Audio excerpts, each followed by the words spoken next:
commencer par la remise du prix CCR 4. Et c'est M. Montador, directeur adjoint, qui va remettre ce prix pour commencer cet après-midi, pour bien la commencer, parce que quand on remet un prix, en général, c'est plutôt agréable. Je vous laisse la parole. Merci beaucoup. Donc oui, c'est très agréable pour moi d'être ici avec vous et je vous remercie d'être présent. Donc on l'a toujours un peu difficile de commencer une après-midi où il y a besoin d'énergie, donc j'espère que je vais vous la communiquer. En tout cas, le CCR s'est inscrit dans une démarche de soutenir la recherche qui est complètement naturelle par rapport à sa position au cœur de l'indemnisation des catastrophes naturelles. Un CCR a un rôle effectivement d'éclaireur, facilitateur, catalyseur d'énergie, mais aussi de services pour l'intérêt général. Et l'intérêt général et ces services sont un des moteurs, c'est la recherche pour faire preuve d'innovation dans les services proposés. Donc c'est une contribution qui s'inscrit à tous les niveaux, que ce soit la sinistralité, la prévention, la gestion de crise et aussi et même l'aménagement du territoire. Et donc l'objectif commun qui est une réduction de coûts, réduire aussi l'écart entre les coûts assurés et les coûts économiques pour organiser une large mutualisation à l'échelle de la nation. Donc c'est une première parce que cette année, c'est effectivement la première fois que l'on remet un prix CCR 4 qui récompense et encourage la recherche et les jeunes chercheurs dans tous ces domaines que je viens de citer. Donc ça s'inscrit aussi dans un cadre à vocation européenne. Et le jury qui s'est réuni avec son président Alberto Monti, qui s'excuse de ne pas être là pour des raisons personnelles, est italien, professeur de droit comparé à l'université de Pavia, membre du Haut Conseil de l'OCDE sur la gestion financière des risques catastrophiques. Et aussi au niveau du jury, M. Emmanuel Garnier, historien des catastrophes naturelles, directeur de recherche CNRS, qui est basé à La Rochelle. Et puis quelqu'un du BRGM qu'on a déjà cité ce matin, M. John Douglas, expert en sismologie, M. Dandin que vous avez pu entendre ce matin, qui donc à Météo France, Isabelle Brault qui est elle directrice de recherche à l'IRSTEA, et M. Christian Robert qui est professeur des universités à l'ISFA. Donc tout ce jury s'est réuni de manière totalement indépendante pour sélectionner parmi les différentes thèses qui lui ont été proposées celles qui allaient être récompensées aujourd'hui. Et donc c'est un plaisir pour moi de vous présenter Camille André qu'on va applaudir.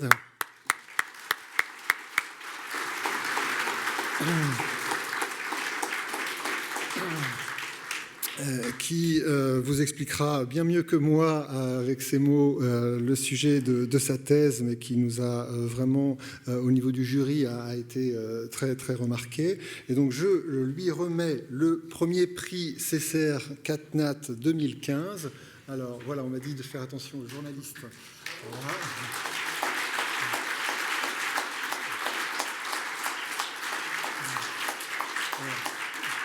Je lui remets aussi un petit mot de Pierre Blaillot avec le prix là qui est plus monnaie sonnante et trébuchante et qui peut effectivement être intéressant. Voilà, merci beaucoup. On vous écoute.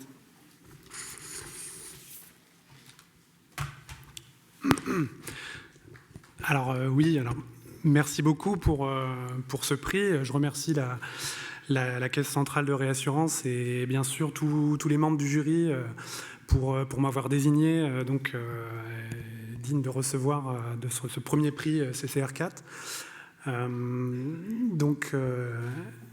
Évidemment, je tiens à remercier mes deux directrices de thèse, Catherine Murfereg de l'UBO et Charlotte Vinchon du BRGM, pour tout le soutien et toute l'implication qu'elles ont eu dans ces travaux de thèse.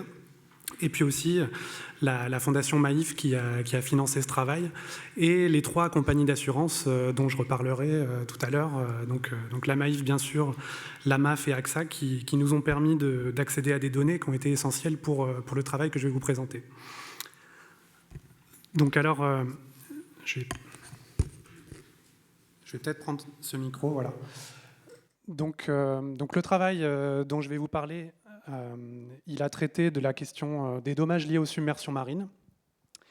Et le but a été de comprendre les coûts de ces dommages et d'être capable de les évaluer. Et tout ça à partir de données d'assurance sur 2 événements de tempête qui ont eu lieu en 2008 et en 2010, les tempêtes Johanna et Xynthia.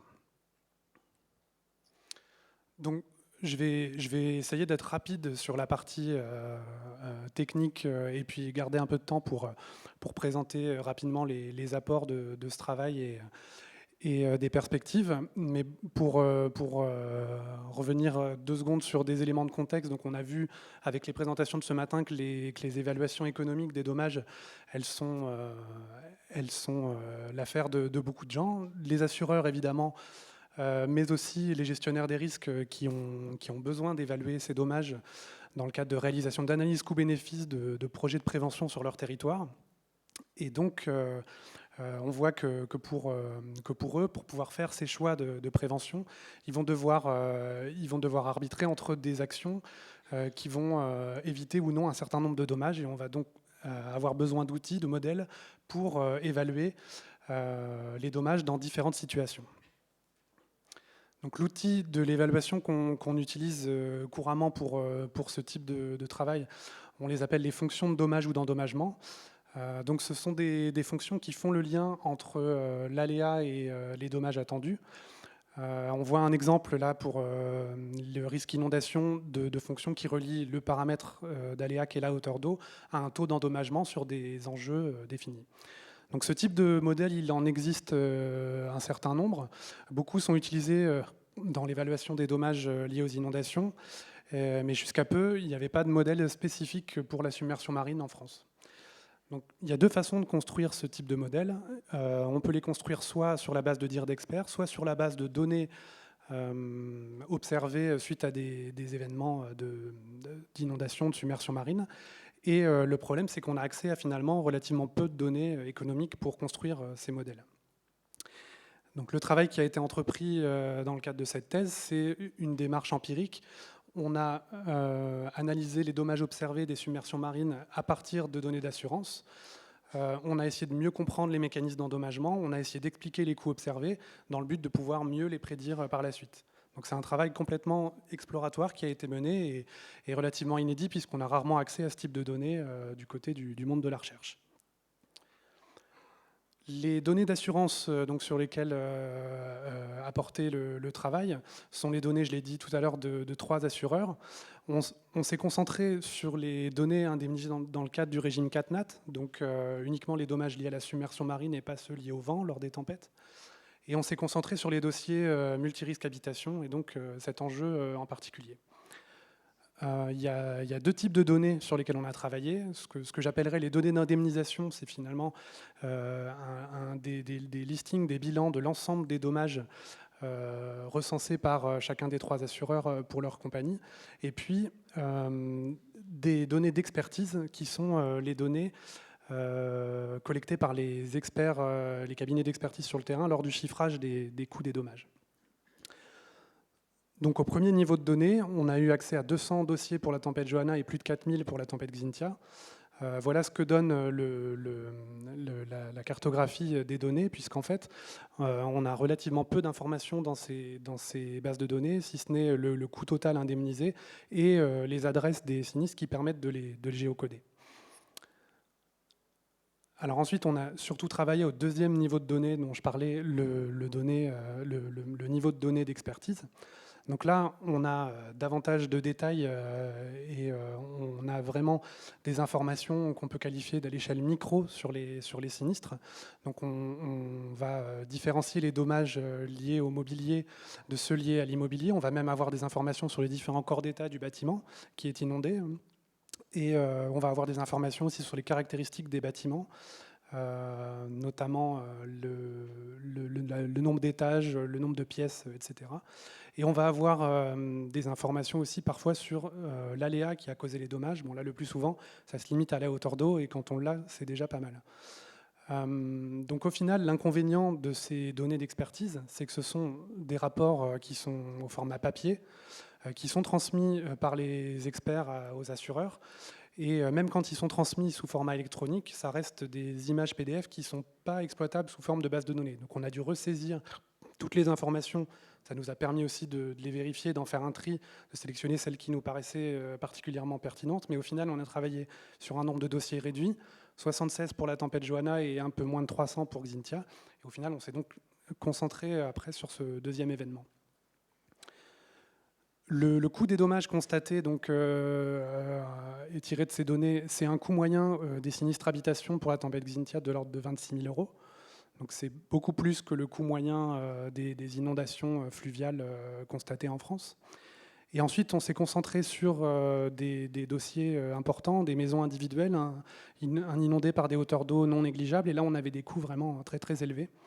Alors, ce qui a été intéressant de constater aussi, c'est que ces coûts sont très élevés, mais 80% des coûts en charge donc, concernent des éléments de seconde œuvre endommagés et très peu des éléments de structure des bâtiments.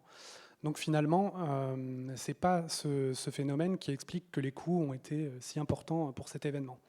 Et une idée aussi, quelque chose qui va un peu contre une idée générale, c'est que lors de Xynthia, on a constaté très peu de chocs de vagues sur les bâtiments.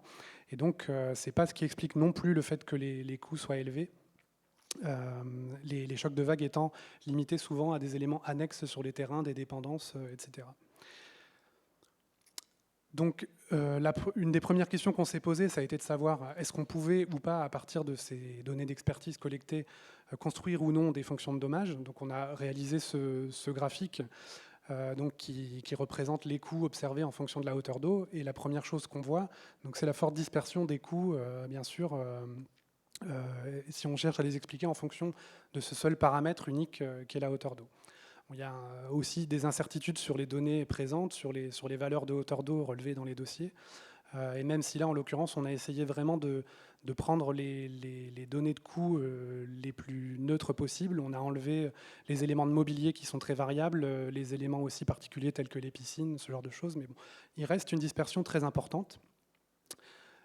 Néanmoins, quand on compare des modèles couramment utilisés dans la littérature, donc de l'évaluation des dommages d'inondation, qui sont les trois courbes de couleur représentées ici.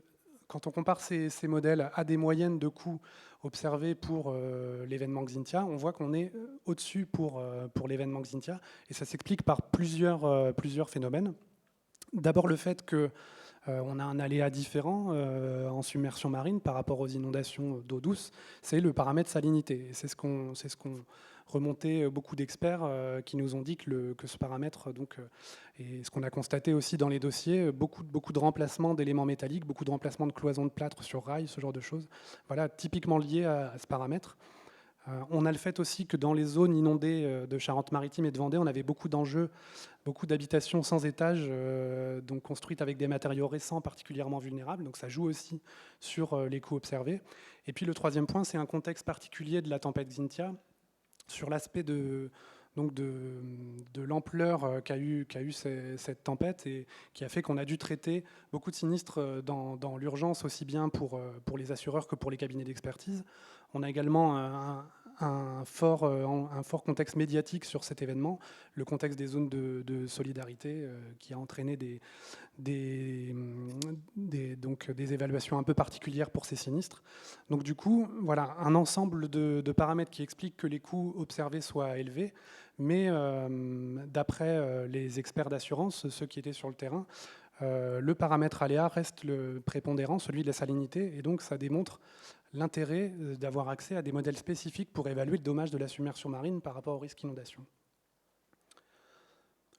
Donc très rapidement, on a testé des premières approches de modélisation sur ces données. Donc modélisation univariée d'abord, comme je le disais tout à l'heure, uniquement avec le paramètre hauteur d'eau. on se doute bien, on est toujours sur le même nuage de points, que quelles que soient les méthodes, on va avoir des coefficients de corrélation qui restent très faibles et des intervalles de prédiction qui sont représentés par les tirets bleus ici, qui restent très élevés. Donc on a très vite cherché à trouver d'autres paramètres qui permettaient d'expliquer davantage les dommages observés et de mieux les modéliser. Et donc là, on s'est penché d'abord sur des caractéristiques de l'aléa autres que la hauteur d'eau. Donc du coup, dans ce travail, les équipes du BRGM ont réalisé des modélisations hydrauliques qui ont permis de reconstituer les hauteurs d'eau sur certains sites. Là, il y a le site des Boucholeurs touché par la tempête Xynthia. Donc ces hauteurs d'eau, elles ont complété les données d'assurance. Et puis on a également évalué les vitesses de submersion. Mais finalement, toute l'analyse sur les coûts des dommages a montré que ce n'était pas ce paramètre vitesse qui permettait de mieux expliquer les coûts observés, puisqu'on est sur essentiellement des dommages à l'intérieur des bâtiments. Et la durée de submersion non plus n'est pas apparue comme un paramètre qui permettait de mieux modéliser les dommages, contrairement à l'inondation fluviale. Là, comme des phénomènes de corrosion sont atteints même pour des durées très courtes, ce paramètre-là est moins pertinent. Donc ensuite, on est passé à des caractéristiques, des enjeux pour essayer de mieux modéliser les coûts observés. Et là, on a réalisé une typologie des habitations grâce à des missions de terrain sur la base de l'âge et des caractéristiques architecturales des bâtiments touchés. Alors finalement, ce qui ressort comme étant pertinent pour bien expliquer les coûts, c'est des choses assez intuitives comme le fait qu'il y ait un étage ou pas, la présence de sous-sol, la surface habitable évidemment, ou le nombre de pièces. Bon, tous ces paramètres-là ont un impact fort sur les possibilités de modélisation. Par contre, les autres caractéristiques architecturales, elles n'expliquent pas forcément des différences de coûts importantes. Parce qu'encore une fois, on est vraiment sur des endommagements du second œuvre et la manière dont l'intérieur des bâtiments a été rénové n'a pas forcément de lien avec ce qu'on voit du bâtiment depuis l'extérieur. Donc il nous faudrait vraiment, pour avancer, avoir un indicateur qui nous permette de caractériser le standing de ces biens, la valeur assurée de ces biens. Et là, donc, on a testé l'indicateur résidence principale et secondaire qui apporte une partie d'explication, mais qui évidemment n'explique pas tout à lui seul. Donc, à défaut d'avoir accès à des informations très détaillées sur les valeurs des biens, du coup, on pense qu'il y aurait besoin de davantage d'indicateurs socio-économiques pour poursuivre donc à améliorer les modélisations. Donc, tout ça, ça nous a permis de mettre en place des méthodes de modélisation multivariées, où donc là, cette fois, on a plusieurs variables qui rentrent en compte. Donc, ce sont des méthodes, que ce soit la régression multiple ou les arbres de régression, qui sont utilisés dans d'autres domaines. Et de plus en plus, c'est un peu récent là pour le coup, mais de plus en plus aussi pour l'évaluation des dommages liés aux inondations, justement. Donc on obtient avec ces modèles des coefficients de corrélation et des ajustements bien meilleurs.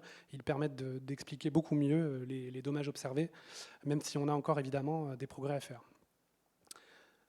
Donc au final, pour discuter de l'apport de ces modèles et de l'approche empirique qui a été menée à partir de ces données d'assurance, on voit que ça a un certain nombre d'avantages, notamment donc de pouvoir mettre en place ces modèles multivariés, de pouvoir quantifier les incertitudes associées aux prédictions. Et puis, ces modèles aussi, une fois que la méthode, le procédé de calibration a été mis en place, on peut facilement les actualiser avec l'accès à des données récentes. Les limites de ces modèles, c'est que d'abord, ils ne portent que sur les dommages assurés aux habitations. Donc, on ne peut pas modéliser les coûts, évidemment, de tous les autres types d'enjeux et les dommages indirects, etc. Et l'autre limite importante, c'est que ces modèles ayant été calibrés qu'avec l'événement de submersion Xynthia, ils ne sont pas forcément valables dans des conditions différentes de cet événement, des conditions qui concernent à la fois l'aléa, qui concernent les spécificités des enjeux sur le terrain et qui concernent le contexte spécifique lié à l'ampleur de l'événement dont je parlais tout à l'heure. Donc on voit que là, pour avancer, on aurait besoin de considérer davantage d'événements et de travailler sur des plus grandes bases de données. Je l'ai déjà dit, les perspectives d'amélioration, à mon sens, pour l'amélioration de ces modèles, c'est d'aller aussi donc, davantage vers une intégration de paramètres socio-économiques dans les modèles. Au final, tout ça, ça nous amène bien vers un objectif d'avoir des choix de prévention qui reposent davantage sur l'évaluation des dommages évités. On a vu que grâce aux analyses coûts-bénéfices, la mesure des impacts de différentes stratégies de prévention permet de les comparer et donc de faire des choix. Et donc dans ce cadre, dans le guide méthodologique du ministère de l'Environnement pour la réalisation des analyses coûts-bénéfices et des analyses multicritères pour les projets de prévention des inondations, les PAPI, il y a des nouvelles fonctions de dommages spécifiques à la submersion marine qui ont été publiées. C'est une corrélisation avec le CEPRI et issue des résultats des travaux de cette thèse. Donc les analyses coûts-bénéfices, même si aujourd'hui elles sont réalisées surtout pour des actions de protection, des actions de construction d'ouvrages, elles sont tout à fait utilisables aussi pour évaluer des dommages évités par des mesures individuelles de réduction de la vulnérabilité, des actions de mitigation ou des actions de relocalisation des enjeux. Et notamment donc, pour la réduction de la vulnérabilité, cette analyse qui a été menée des dommages à l'échelle micro, elle est très utile pour définir donc des mesures de mitigation efficaces. Du côté des données d'assurance, on a vu donc, un certain nombre d'apports de ces données dans la compréhension et la possibilité de prédire les dommages. Donc une partie des conclusions de la thèse, elle formule des recommandations pour une amélioration de l'exploitation de ces données d'assurance. Donc notamment au niveau 1, au niveau des données d'indemnisation, une localisation précise, systématique des risques, puisque ça nous permet de les croiser avec un grand nombre de données externes, mais ça, bon, les modélisateurs le savent très bien. Un renseignement des valeurs assurées aussi, en tout cas un détail et un niveau de précision plus fort dans ces informations permettrait d'améliorer grandement les modèles. Et pour les niveaux des données d'expertise, le deuxième niveau, celui sur lequel on a le plus travaillé, nous, on a vu que les paramètres qui nous manquaient, c'était une description détaillée des dommages, une description détaillée des processus d'endommagement et des paramètres de l'aléa, et pas seulement la hauteur d'eau, et puis une description de la vulnérabilité et de la valeur des enjeux. Et en particulier des éléments du second œuvre sur lesquels on a très très peu d'informations finalement dans les rapports d'expertise collectés. Donc au final, le troisième point, c'est aller éventuellement vers un archivage numérique et systématique de ces données, puisque ce n'est pas le cas aujourd'hui. Est-ce qu'on arrivera un jour à un formulaire d'expertise normalisé et informatisé ? Bon, sur ce point-là, il y a un long chemin qui reste à parcourir, évidemment, mais il y a des premiers travaux qui vont dans cette direction, et l'Observatoire des risques naturels donc, a monté un groupe thématique sur la connaissance de la sinistralité. Donc un groupe entre les producteurs et les utilisateurs de données de sinistralité, auxquels donc, ces travaux de thèse ont été présentés et soumis. Depuis, il y a eu des séances d'échange organisées entre les sociétés d'assurance et des personnes du monde de la recherche pour donc mieux connaître ces données de sinistralité. Et puis il y a des partenariats qui se sont montés avec des territoires pour faire des expérimentations de retour d'expérience sur des événements récents. Donc voilà, au final, cette thèse, elle se place vraiment dans une actualité sur les réflexions sur la connaissance de la sinistralité encadrée par l'Observatoire des risques naturels. Il y a également une thèse qui a été soutenue en 2014, celle de David Bourguignon, qui a travaillé sur la réalisation d'une base de données d'événements d'inondation à partir de données d'assurance. Donc cette thèse, elle a permis une analyse à l'échelle nationale des disparités saisonnières et des disparités régionales entre différents événements. Elle a montré aussi qu'il y avait une grosse différence entre les événements qu'on peut qualifier de chroniques et les événements majeurs, ce qu'on avait soupçonné dans mes travaux de thèse, à propos de Xynthia en particulier. Et puis elle a montré donc, que les mesures de prévention à prendre sont bien différentes suivant qu'on ait affaire, que l'objectif de prévention soit sur ces événements chroniques ou majeurs. Il y a aussi une réflexion sur les échelles d'analyse dans cette thèse, et là on voit que c'est tout à fait complémentaire avec les travaux que je vous ai présentés. Pour ma part, on est plutôt à une échelle qu'on peut appeler l'échelle micro, j'en ai déjà parlé, où on est sur une analyse fine de la vulnérabilité des composants du bâti, donc orientée vraiment très très précis et adaptée pour des actions de prévention et une prévention à l'échelle locale. Là, sur ces travaux, on est plutôt sur une échelle qu'on peut qualifier de méso ou macro. Ce travail a été fait sur des données agrégées à la maille communale ou infracommunale, et ça permet de donner des clés aussi pour la prévention à l'échelle nationale ou à l'échelle de bassin. pour terminer donc, sur ces actualités, l'ONRN a participé également des membres de l'ONRN ont participé à un état des lieux des pratiques européennes sur les données de sinistralité. Et puis la publication, l'ONRN a publié un volume de ses cahiers sur la connaissance de la sinistralité en France, donc avec une conférence en mars dernier. Donc on voit qu'on est vraiment sur une thématique sur laquelle on progresse beaucoup ces derniers temps. On a aujourd'hui un diagnostic et une évaluation des limites et des perspectives qu'offre l'exploitation des données d'assurance pour la connaissance de la sinistralité et la prévision des coûts des dommages. Et donc je pense qu'on va vraiment vers davantage de transparence, davantage de partage de connaissances et de partenariat entre le monde de la recherche, le monde des gestionnaires des risques sur les territoires et le monde de l'assurance. Tout ça pour une meilleure prévention des risques. Voilà. Je vous remercie de votre attention. Merci Camille André pour cette présentation de thèse et puis bravo encore puisque vous êtes le lauréat du prix CatNat de cette CCR CatNat de cette année. Donc bravo encore. Merci.